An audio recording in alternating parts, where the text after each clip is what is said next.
हाजी साहब उसे बोट जल्दी तेज करके बोट किनारे पे ला। क्या बात है ए ओ ही आ रहा है इधर नु थल्ले साहब ਇਹਨੂੰ ਆ ਰਹੇ ਤੁਸੀਂ बोट किनारे पे लाओ ਉੱਥੇ ਸਾਹਮਣੇ ਅਸੀਂ ਉਂਝ ਵੀ ਇੱਥੇ ਬਹਿਣਾ ਵਾ ए ओ ही आ रहा है अमरीश भाई उत्तों थल्ले ओ यार क्या बात है यार बना रहे हो वीडियो सही बना रहे हो हां जी माशाल्लाह क्या बात है सुभान तेरी कुदरत सुभान तेरी कुदरत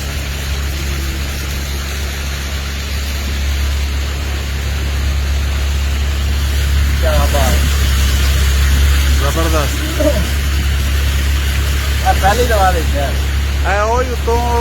देख रहे ना उत्ते बाहर बांधा था हाँ मैं क्या कितने पता नहीं देश में यही गल कर रहे हैं ये पानी को बादल ऊपर सब कर रहे हैं ये देखो ये पानी को सब कर रहे हैं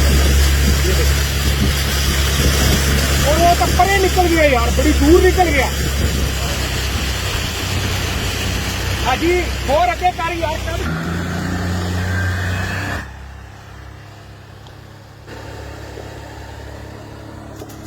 वैसे क्या सीन सीगा यार।